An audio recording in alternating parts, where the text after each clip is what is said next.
നമസ്കാരം. നമ്മുടെ രാജ്യത്തിന് വേണ്ടി എന്തൊക്കെ നേട്ടങ്ങൾ ചെയ്യാൻ കഴിയുമോ അങ്ങനെയെല്ലാം മോദിയും കേന്ദ്ര സർക്കാരും ചെയ്യുന്നുണ്ട്. അതിന്റെ തെളിവാണ് ഭാരതം ഇന്ന് ലോക രാജ്യങ്ങളുടെ മുന്നിൽ കരുത്തായി തല ഉയർത്തി നിൽക്കുന്നത്. ഇവിടെ ഇപ്പോൾ ട്രംപിന്റെ പ്രധാന വിഷയം എന്താണ്? അമേരിക്ക പറയുന്നത് പോലെ ഭാരതം കേൾക്കണം. ട്രംപ് എന്ത് പറയുന്നോ അതെല്ലാം അക്ഷരം പ്രതി അനുസരിക്കാൻ വേണം. അത് നടക്കില്ല എന്ന് ഇന്ത്യ തുറന്നു പറഞ്ഞതോടെയാണ് ട്രംപിന് കലിയിളകിയത്. അതോടെ തീരുവ ഉയർത്തിയാൽ ഇന്ത്യ പേടിക്കുമെന്ന് കരുതിയ അമേരിക്കയ്ക്ക് അവിടെയും പിഴച്ചു.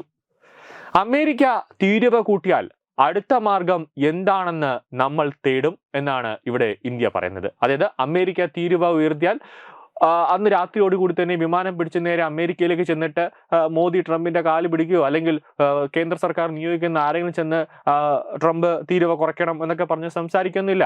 അമേരിക്ക ട്രംപ് കൂട്ടിയാൽ ഇനി അടുത്ത ബദൽ മാർഗം എന്താണ്?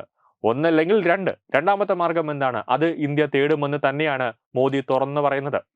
കൂടാതെ നയതന്ത്ര നീക്കത്തിൽ ഒരു പണിയും ട്രംപിനിട്ട് കൊടുത്തിട്ടുമുണ്ട്. അതായത് ട്രംപ് ഇങ്ങോട്ടൊരു പാലം വിട്ടപ്പോൾ തിരിച്ച് നമ്മൾ അങ്ങോട്ടും ഒരു പണി ട്രംപിന് നല്ല കണക്കിന് കൊടുത്തു. അതിലൂടെ കോടിക്കണക്കിന് രൂപയുടെ നഷ്ടം അമേരിക്കയ്ക്ക് സംഭവിച്ചിട്ടുണ്ട് എന്നതാണ് മറ്റൊരു വസ്തുത. ഇന്ത്യക്കെതിരെ 50% തീരുവ ഏർപ്പെടുത്തിയുള്ള അമേരിക്കൻ പ്രസിഡന്റ് ട്രംപിന്റെ വെല്ലുവിളി നേരിടാൻ തന്നെയാണ് ഇന്ത്യയുടെ നീക്കം. ഇതിലൊരു വിട്ടുവീഴ്ചയും ഇല്ല എന്ന് ട്രംപ് പറഞ്ഞിട്ടുണ്ട്. അമേരിക്കൻ ഭീഷണിക്ക് മുന്നിൽ വലിയ വിട്ടുവീഴ്ച ചെയ്യേണ്ടതില്ല എന്ന നിലപാടിലാണ് ഇന്ത്യ ഇപ്പോൾ കൈക്കൊണ്ടിരിക്കുന്നത്. മറ്റേതെങ്കിലും രാജ്യത്ത് നിന്ന് ഇന്ത്യ വ്യാപാരം നടത്തുകയാണെങ്കിൽ, അല്ലെങ്കിൽ മറ്റേതെങ്കിലും രാജ്യത്ത് നിന്ന് ഇന്ത്യ ഒരു ആയുധ വ്യാപാരം നടത്തുകയാണെങ്കിൽ അതിന് ട്രംപിന് എന്താണ് കുഴപ്പം? ട്രംപിന് എന്താണ് തടസ്സം? അതിന് ട്രംപ് എന്തിന് തടസ്സം നിൽക്കണം എന്നാണ് ലോക രാജ്യങ്ങൾ പോലും അമേരിക്കയോട് ചോദിക്കുന്നത്. അതുകൊണ്ട് തന്നെ അമേരിക്കയുടെ ഭീഷണിക്ക് മുന്നിൽ വലിയ വിട്ടുവീഴ്ചയ്ക്ക് ഇന്ത്യ തയ്യാറല്ല എന്നാണ് കേന്ദ്ര സർക്കാർ വ്യക്തമാക്കുന്നത്. ട്രംപ് അമേരിക്കയിൽ കടന്ന് ചെയ്യാൻ പറ്റുന്നതൊക്കെ ചെയ്തോട്ടെ, നമുക്ക് ചെയ്യാൻ പറ്റുന്നതെല്ലാം നമ്മൾ ചെയ്യുമെന്ന് തന്നെയാണ് ഭാരതം പറയുന്നത്. അതുകൊണ്ട് തന്നെയാണ് പുടിനെ ഇന്നലെ അർദ്ധരാത്രിയോടുകൂടി ഫോൺ വിളിച്ച് സംസാരിച്ചതും പുടിനുമായിട്ടുള്ള ബന്ധം കൂടുതൽ ശക്തമാക്കിയതും. കൂടാതെ പുടിൻ പറഞ്ഞത്, വേണമെങ്കിൽ ഞാൻ ഇനി നിങ്ങൾക്ക് ക്രൂഡ് ഓയിൽ തരാം, അത് വീണ്ടും വില കുറച്ച്, ഇപ്പോൾ എത്രയാണോ തരുന്നത് അതിന്റെ ഇരട്ടി വില കുറച്ച് ഞാൻ നിങ്ങൾക്ക് തരാമെന്ന് റഷ്യയും അതോടൊപ്പം തന്നെ ഇന്ത്യയുമായിട്ട് നടന്ന സംഭാഷണത്തിൽ പറഞ്ഞിട്ടുമുണ്ട്. ഇതിന്റെ ഭാഗമായി പ്രതിരോധ മന്ത്രി രാജ്നാഥ് സിംഗിന്റെ അമേരിക്കൻ സന്ദർശനം ഇന്ത്യ റദ്ദാക്കിയിരിക്കുകയാണ്. ഇന്ത്യ ഇപ്പോൾ അമേരിക്കയ്ക്കെതിരെ കടുത്ത നിലപാടാണ് കൈക്കൊണ്ടിരിക്കുന്നത്. മോദി നേരത്തെ നടത്തിയ സന്ദർശനത്തിന്റെ തുടർച്ചയായുള്ള പ്രതിരോധ മന്ത്രിയുടെ സന്ദർശനമാണ് ഇന്ത്യ റദ്ദാക്കിയത്. അതിനിടെ അമേരിക്കയുമായുള്ള ചില പ്രതിരോധ ഇടപാടുകൾ നിർത്തിവച്ചേക്കുമെന്നും റിപ്പോർട്ടുണ്ട്. അന്താരാഷ്ട്ര വാർത്താ ഏജൻസിയായ റോയിട്ടേഴ്സ് ആണ് ഇക്കാര്യം റിപ്പോർട്ട് ചെയ്യുന്നത്. അതേസമയം തീരുവയിൽ രാജ്യത്തിന്റെ പരമാധികാരം സംരക്ഷിച്ചുകൊണ്ടുള്ള നടപടി മാത്രമേ കൈക്കൊള്ളൂ എന്നും സ്ഥിതി സമന്വയത്തോടെ കൈകാര്യം ചെയ്യുമെന്നും കേന്ദ്രം വിവരിച്ചിട്ടുണ്ട്. റഷ്യയുമായി ഇന്ത്യക്ക് പരമ്പരാഗതമായ ഒരു ബന്ധമുണ്ട്. ഒരുപാട് വർഷങ്ങൾ നീണ്ട വ്യാപാര ബന്ധമാണിത്.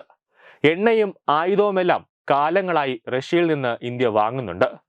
ഇന്ത്യൻ സൈന്യത്തിന്റെ പക്കലുള്ള നിരവധി ആയുധങ്ങൾ, മുങ്ങിക്കപ്പലുകൾ തുടങ്ങിയവയെല്ലാം റഷ്യയിൽ നിന്നാണ് വാങ്ങുന്നത്.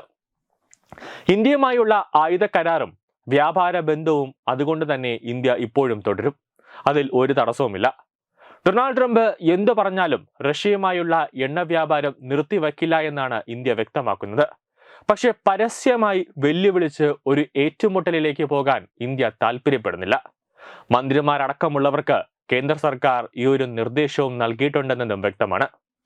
പരസ്യ വാഗ്വാദം ഇക്കാര്യത്തിൽ അമേരിക്കയുമായി വേണ്ടതില്ല എന്ന നിലപാടിലാണ് ഇന്ത്യ ഇപ്പോൾ കൈക്കൊണ്ടിരിക്കുന്നത്.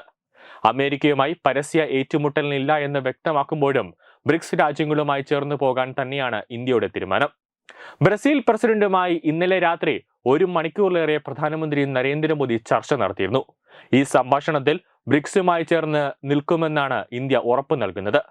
ഇന്ന് ചൈനയും ഇന്ത്യക്ക് വലിയ പിന്തുണ പ്രഖ്യാപിച്ച് രംഗത്ത് വന്നിരുന്നു. ഇതിനെല്ലാം പിന്നാലെയാണ് കടുത്ത നടപടികളിലേക്ക് ഇന്ത്യ കടക്കുന്നത്. ഇതിന്റെ ഭാഗമായി പ്രതിരോധ മന്ത്രി രാജ്നാഥ് സിംഗിന്റെ അമേരിക്കൻ സന്ദർശനവും ഇന്ത്യ റദ്ദാക്കി. പ്രതിരോധ മന്ത്രിയെ വരുന്ന ആഴ്ച US അയക്കാനാണ് ഇന്ത്യ നേരത്തെ തീരുമാനിച്ചത്. പ്രധാനമന്ത്രി നരേന്ദ്രമോദി നേരത്തെ നടത്തിയ സന്ദർശനത്തിന്റെ തുടർച്ചയായുള്ള സന്ദർശനമായിരുന്നു പ്രതിരോധ മന്ത്രിയുടേത്. മോദിയുടെ സന്ദർശന വേളയിൽ ധാരണയിലെത്തിയിരുന്ന ആയുധ കരാറിലടക്കം ഒപ്പുവെക്കാനും അവ പ്രഖ്യാപിക്കാനുമായിരുന്നു രാജ്നാഥ് സിംഗിന്റെ ഒരു യാത്ര. എന്നാൽ ഇതെല്ലാം തത്കാലത്തേക്ക് മുന്നോട്ട് കൊണ്ടുപോകേണ്ട എന്നൊരു സന്ദേശമാണ് ഇന്ത്യ നൽകുന്നത്.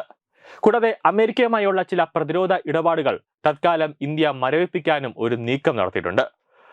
ആദ്യം തന്നെ അമേരിക്ക ഇന്ത്യക്ക് ഒരു തീരുവ ചുമത്തിയപ്പോൾ തന്നെ അമേരിക്കയുടെ F-35 യുദ്ധവിമാനം ഇനി വേണ്ട എന്നടക്കമുള്ള ഒരു കടുത്ത നടപടികളിലേക്ക്, അതായത് ഒരു നയതന്ത്ര നീക്കത്തിലേക്ക് ഇന്ത്യ കടന്നത് അമേരിക്കയ്ക്ക് വലിയൊരു വെല്ലുവിളിയായി. കാരണം അമേരിക്ക വിചാരിക്കടുത്തടുത്താണ് ഇന്ത്യ അടിച്ചുകൊണ്ടിരിക്കുന്നത്. വീണ്ടും അടി അമേരിക്ക ചോദിച്ചു വാങ്ങുന്നു എന്നതാണ് വസ്തുത. കാനഡ ഉൾപ്പെടെയുള്ള പല ലോകരാജ്യങ്ങളും അമേരിക്കയ്ക്ക് ഒരു മുന്നറിയിപ്പ് നൽകുന്നുണ്ട്. ഇന്ത്യയെ ചെന്ന് ദേഷ്യം പിടിപ്പിക്കരുത്. ദേഷ്യം പിടിപ്പിച്ചാൽ ഇന്ത്യ ഒരു വജ്രായുധം എടുത്തിട്ട് പ്രയോഗിച്ചാൽ അത് അമേരിക്കയെ സംബന്ധിച്ചിടത്തോളം, അതായത് അമേരിക്കയുടെ ഇപ്പോൾ തകർന്നുകൊണ്ടിരിക്കുന്ന സ്ഥിതിയാണ് അമേരിക്ക. ആ ഒരു സ്ഥിതിയിലേക്ക് ഇന്ത്യ എന്തെങ്കിലും എടുത്തിട്ട് പ്രയോഗിച്ചാൽ അത് അമേരിക്കയെ തന്നെ വലിയ തോതിലൊരു ദോഷത്തിലേക്ക് കാര്യങ്ങൾ എത്തി നിൽക്കുമെന്ന് ലോകരാജ്യങ്ങൾ മുന്നറിയിപ്പ് നൽകുന്നുണ്ടെങ്കിലും ട്രംപ് ഇതൊന്നും കേൾക്കുന്നില്ല. ന്യൂസ് ഡെസ്ക് തത്വമൈ ന്യൂസ്.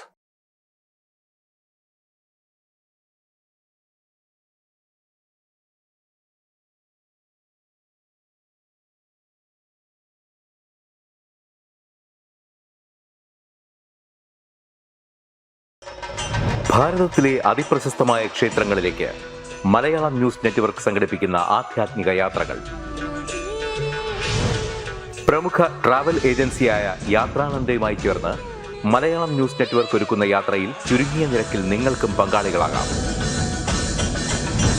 ഭാരതത്തിലെ പ്രമുഖ ശക്തിപീഠമായ അസമിലെ കാമാഖ്യ ക്ഷേത്രത്തിലേക്കാണ് ആദ്യ യാത്ര.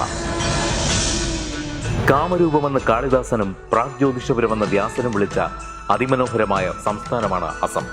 സമമായി മറ്റൊന്നില്ല എന്നാണ് അസമിന്റെ അർത്ഥം. ബ്രഹ്മപുത്ര നദിയും ഹിമാലയവും ദൃശ്യചാരുത കൊണ്ട് അനുഗ്രഹിച്ച അസമിലെ കാമാഖ്യ ഇന്ത്യയിലെ തന്നെ ഏറ്റവും പ്രധാനപ്പെട്ട കാളി ക്ഷേത്രങ്ങളിലൊന്നാണ്. കാമാഖ്യ ക്ഷേത്ര സന്ദർശനത്തിന് ശേഷം കിഴക്കിന്റെ സ്വിറ്റ്സർലാൻഡ് എന്നറിയപ്പെടുന്ന മേഘാലയയിലെ ഷില്ലോങ് നഗരവും ചിറാപുഞ്ചിയും അതിമനോഹരമായ മഴക്കാടുകളും ഹിമാലയൻ കാറ്റ് ചൂളം വിളിക്കുന്ന താഴ്വരകളും മേഘങ്ങളെ ഉമ്മവയ്ക്കുന്ന ചെറുകുന്നുകളും കണ്ണാടി പോലെ ജലമൊഴുകുന്ന ഉമയാങ് നദിയും സന്ദർശിക്കുന്നു. ജീവിതത്തിൽ ഒരിക്കലെങ്കിലും കണ്ടിരിക്കേണ്ട ഈ അത്ഭുത ലോകത്തിലേക്ക് നിങ്ങളെ സ്വാഗതം ചെയ്യുന്നു. വിമാന ടിക്കറ്റും ചിലവുകളും ഉൾപ്പെടെ 65,000 രൂപ ചിലവ് വരുന്ന ഈ പാക്കേജ് 59,000 രൂപയ്ക്ക് മലയാളം ന്യൂസ് നെറ്റ്വർക്ക് നിങ്ങൾക്ക് ലഭ്യമാക്കുന്നു. ആദ്യം ബുക്ക് ചെയ്യുന്ന 5 പേർക്ക് 56,000 രൂപയ്ക്ക് ഏർലി ബേർഡ് ഓഫറും ലഭ്യമാണ്. കൂടുതൽ വിവരങ്ങൾക്ക് ഇനി പറയുന്ന നമ്പറിൽ ബന്ധപ്പെടുക. 8089001200 അല്ലെങ്കിൽ 7736549234.